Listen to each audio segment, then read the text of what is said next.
বলার তৌফিক আল্লাহ পাক যেন আমাকে দান করে। আওয়াজ করে পড়ুন আমিন। সকলে মিলে আওয়াজ করে পড়ুন আমিন। প্রিয় ভাইয়েরা, আমি সরাসরি কোনো ভূমিকা ছাড়া আমি আমার আলোচনায় প্রবেশ করলাম। যে আয়াতে কারিমা পড়েছি, ওই আয়াতে আল্লাহ পাক রব্বুল আলামিন আমাদেরকে বলছেন, নিশ্চয়ই দুইটা জিনিস আমি আল্লাহ যাদের মধ্যে পাবো তাদের জন্য জান্নাতুল ফিরদাউস একেবারে দিয়ে দেব। বুঝেন নাই কথা? রব্বি করিম বলছেন, দুইটা গুণ যাদের মধ্যে আমি পাবো, আমি আল্লাহ জান্নাতুল ফিরদাউস একেবারেই তাদেরকে দিয়ে দেব। সুবহানাল্লাহ। কি দুই একজনে?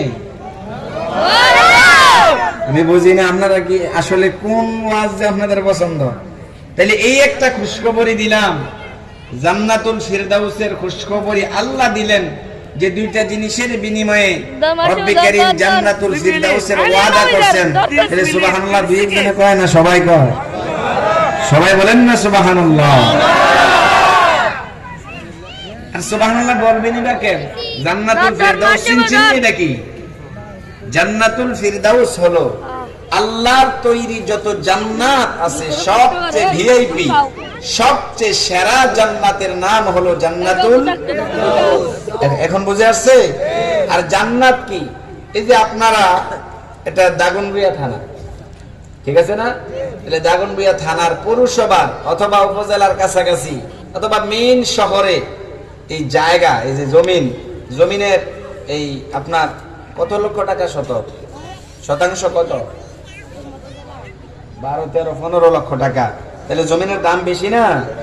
তুলনামূলক আপনাদের এই এলাকার জমিনের চাইতে ওই থানা লেভেলের জমিনের দাম বেশি না? এটার তুলনায় এবার মহিপালের দাম, জায়গার দাম আরো বেশি না? তাইলে মনে করেন এরকম দাগনভূঞা উপজেলা, মহিপাল, ফেনী, চট্টগ্রাম, রাজধানী ঢাকা, গুলশান, বারিধারা, তুলনামূলক জায়গার দাম কম না বেশি? উত্তরা সিটিতে দাম কম না বেশি? এর চেয়ে বেশি হইলো বাইরে। যেমন আমাদের দেশের শাসক গোষ্ঠী যারা থাকে, শাসক গোষ্ঠী যারা দেশ চালায়, তারা জনগণের রক্ত সুইসা বাহিরে যাইয়া জায়গা কিনে। তোমার কথা কয় না? বেজার হইলেন নাকি? সত্য বললাম না মিথ্যা? এই দেশের শাসক গোষ্ঠী বেশিরভাগই এই জনগণের রক্ত চুইসা, জনগণের উপরে শোষণ কইরা যাইরা যুক্তরাষ্ট্র